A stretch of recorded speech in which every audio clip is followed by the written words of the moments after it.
aided by a Rolls-Royce civil service, calmly managing challenges in the public interest. This is, of course, not true. Modern British history is better thought of not as a story of decline, but of a repeating cycle of crises that are eventually resolved only for a new one to appear. The destruction of the Second World War ran into ongoing rationing, then Suez, the inflationary misery of the 1970s, the social decay of the 1980s, and so on. Things have usually seemed bad and sometimes terminal. As Sir Robin said, though, every crisis is a crisis in a different way. Eventually, the challenges of a given era get so bad that a dam breaks, and a way of doing things that has become accepted as inevitable or too hard to change gets washed away.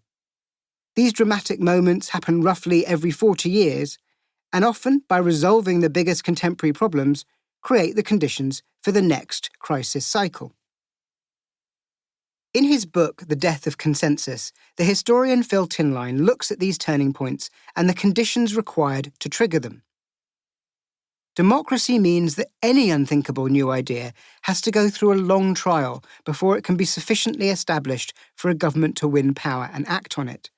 The dispelling of an old nightmare, the destruction of an old taboo, takes a lot of back and forth wrangling between the established orthodoxy and the new contender. While that is happening, things look bleak and frightening. My argument in this book is not that we are at the worst point in our history. We have dealt with bigger challenges in the past, but that we are reaching the end of our current cycle. Right now, things look bleak and frightening, but our moment of change is due. How painful that transition will be depends on correctly diagnosing the particular crisis of our times. The crises of the 19th and early 20th centuries were dominated by questions of democracy itself. The Reform Acts and the fight for control between the House of Commons and the Tory-controlled House of Lords provided the dramatic moments of resolution. In the mid-20th century, the demands of a newly enfranchised population, combined with the grinding poverty of full industrialization and a very limited welfare state, led to a social crisis. The key politicians of the era, from Attlee to Macmillan and Heath, were scarred by the social failures they had witnessed in the 1930s, and were determined to avoid another round of mass unemployment at any cost.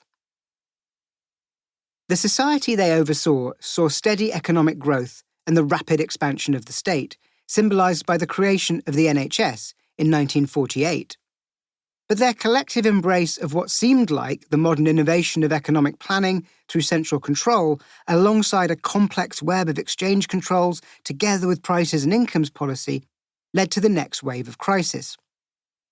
Industrial relations, especially with trade unions in nationally owned sectors, deteriorated. The first Wilson government was fatally undermined by its failure to limit union power. Heath, as we have seen from Sir William Armstrong's story, was brought down by it.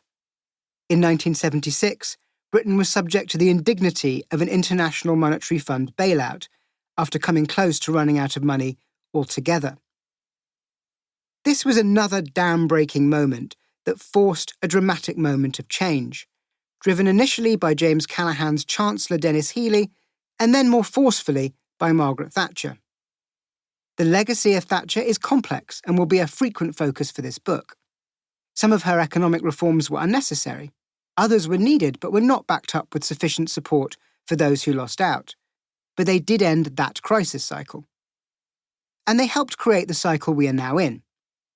The initial crises of the British state were ones of democracy, the mid-century ones were those of social conflict, and the 1970s and 1980s of economic upheaval. The one we are in now is a crisis of governance. We have plentiful problems, but they do not feel unresolvable or terminal, as they did during some moments of these previous crises. We know at least some of the reasons we have low economic growth, such as a severe lack of investment in infrastructure, planning restrictions, a crazily incoherent tax system, and high levels of regional disparity. We know what it would take to have a well-functioning hospital system. It is easy to forget that public satisfaction with the NHS was at its highest level not much more than a decade ago. There is no fundamental threat to democracy, no imminent IMF intervention, no world war, not yet at least. Our problem is the total failure of our political institutions.